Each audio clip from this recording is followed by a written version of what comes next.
Амтхан арилжаа штэ. Яг одоо арилжаа штэ хамгийн анхны наадмын арга хэмжээ болж байна. Хөдөөлөл дотор юу болж байгааг харцгаая.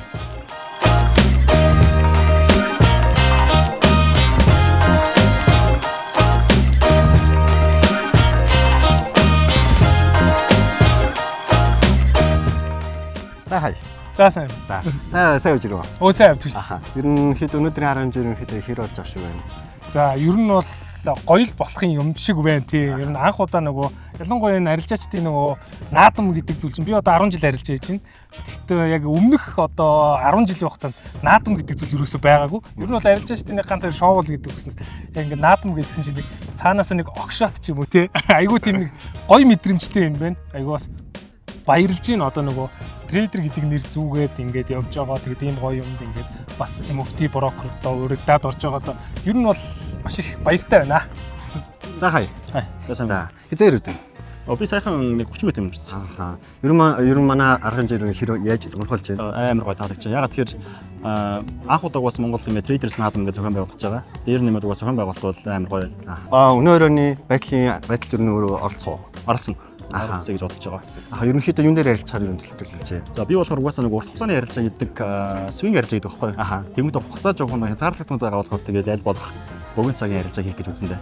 Арилжаан дээр ерөнхийдөө хурдан арилжаач юу ялдаг болов эсвэл төвчээртэй арилжаач ерөнхийдөө ялдаг болов. За би ер нь ингэж боддог юм. Хоёулын дээр нэг бас давуу тал сул тал гэж байдаг. Хурдан арилжаа хийх юм бол бас ингээд хурдан хугацаанд ингээд үр дүнгээ үздэг. Гэхдээ эрсдэлтэй байх юм бол урт хугацааны арилжаа бол маш удаан мөртлөө урт хугацаанд бол бас ингээд ашигтай байх боломжтой болохоор аль аль тал нь нэг давуу болон сул талтай. Ингээд скальпинг арилжаа, свинг арилжаа сайн юм уу гэсэн ойлголт байхгүй. Тухайн хүний шалтгаалаад тухайн арилжааг өөрөө сонгоод арилждаг гэж би боддог байхгүй. Тэгэхээр би өөрөө болохоор удаан буюу ингээд урт хугацааны арилжааг бол ирээд үздэг. Ашиг уу хошроо? Ашиг. Ашиг уу?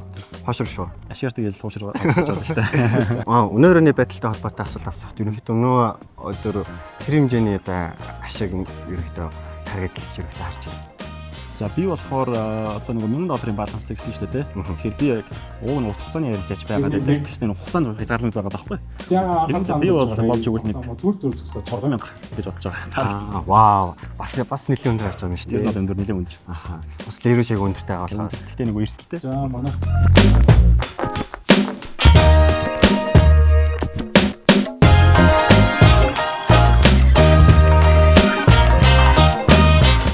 Ер нь өнөөдөр арга хэмжээ ерөнхийдөө хэр болж байна? Хэр санагдаж байна? Их гоё давгүй санагдаж байна. Бас өнөөдөр гадаа цаг агаар гоё юм те. Тэгээд ийм наадам яг жинхэнэ наадам болцсон юм шиг л энэ дотор уур ясгал хүрдсэн байна. Өнөөдрийн нөгөө одоо байдлын тэмцээн байна шүү дээ. Тэр байдал оролцох уу? Оролцсон. Ерөнхийдөө нөгөө байдлын тэмцээн дээр хэдийн ашиг ерөнхийдөө харж байгаа вэ? Их зорилготой байгаа вэ? За тухайн маркетинг хөдөлгөөнөөс нэгт хамаарна. Тэгээ хоёрт ерөнхийдөө бол гоё маржин шахаж үзье гэж бодож байна. Ерөнхийдөө өөрөө свинг арилжаа туу эсвэл скап арилжаа туу? Би ер нь свинг трейдер. Ашиг уу хошроо? Ашиг штэ тэгээ ашигаараа хошроож авчих. Окей.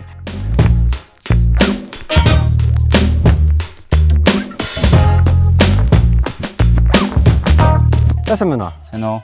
За та хизээ ирв? Тэр 2 цагийн өмнө ирлээ.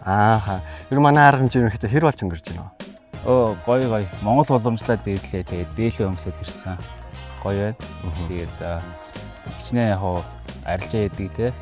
Хүмүүч гисэн яг монгол хүн гэдэг утгаараа өв уламжлалт дээдлээд одоо тэгээд наадам болох гэж байна. Тэгээд тэрнийгээ бас бүгтаад арилжаачдын наадам одоо хийж байгаа нь бас их авууштай юм тийм ээ. Өнөөдрийн арилжаачдаас асуухад хамгийн гоё дээлтэй хүн хэн байна гэсэн чинь өөрийг чинь ерөнхийдөө бүгд хийж илээ. Та тэгээд яг өөрөө одоо дээлийг ингээд ерөнхийдөө ингээд танилцуулаад өгч болох уу? Болно. Миний нөмсөн дээл болохоор ерөнхийдөө нөгөө язгуур дээл гэж нэрлэдэг. Яг хүний хувьд нэг ийм захтай. Дээлийг ерөнхийдөө монголчууд маань 13 дугаар зууны үед их монгол улсын үед яг ийм загвараар өмсөжсэн. Одоо Юан улсын үеийн одоо олдроос гарч ирсэн дээлний санаа авсан тийм дээл. Энэ дээл болохоор ерөнхийдөө энэ үндсэн язгуур дээл тэгээд дээрс энэ ахсраг бус гэж бүсэлдэг.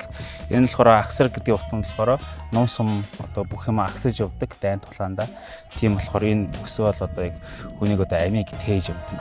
Одоо гол эд хэрэгсэл гэсэн үг. Тийм ч болохоор монголчууд маань одоо дээл бүсээ одоо Маш одоо сайн хөндлөлтэй гэсэн. Тэгээд амийн авардаг зүйл байсан. Малхааны хувьд болохоор Малгааны хувьд болохоор энэ болохоор яг 13 дугаар зууны үеийн одоо хараацаа гэдэг нь малгай. Иргэд нөгөө Чингис хаан тий Улаан маань ер нь үздэг. Тэр үе үеэрээ янз одоо олон төрлийн малгай өмсдөг байсан. Одоо манай их Сэрэн мандлын үе буюу одоо их Монгол улсын 13 дугаар зууны үед одоо өмсдөг байсан.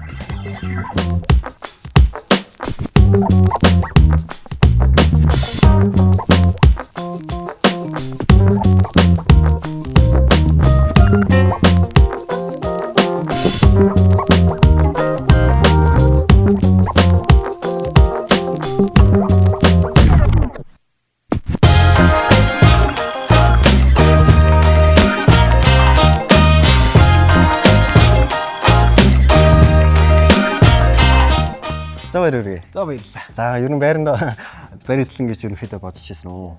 Ер нь төсөөлөл байсан. Тэгээ анх яг зарлалыг харчаад ер нь өөртөө юм лээ ихтэй ер нь боломжийн юм байна. Нэгдүгээрт $1000 данс, хоёрдугаарт 3000 леверэж ер нь боломжтой байна гэдэг. Ер нь нэлээд өөртөө ихтэй байсан шүү. Аха. Ер нь одоо манай энэ тэмцээний олон арга хэмжээний хэр болж өнгөрөө хэр санагдчих юм бэ? Тэгээ нэгдүгээрт анх удаа зохион байгуулах гэж байгаа гэдэг нь бол айгүй сэтгэл өндөр байна. Тэгээд нэг эмх замбраатай бүх зүйлэн цагтаа яг таг тэгээд ер нь их эмх замбраатай гоё арга хэмжээ болж өнгөрч байна. Залуучууд бол ихэнх нь гоё үндэсний уцаараа гоё одоо их гоё харагдчихсан. Ерөнхийдөө нөгөө хурдан арилжаач ялтгуу, маш хурдан их хэмжээний арилжаа хийдэг хүн ялтгуу, эсвэл эсрэгээр төвчээртэй арилжаа хийдэг хүн ялтгуу. Ерөнхийдөө чинь бол юу вэ? Ер нь бол арилжаа гэдэг бол нэгдүгээрт бүгдээр мэдж байгаа цэвэр сэтгэл зүйтэй холбоотой зүйл.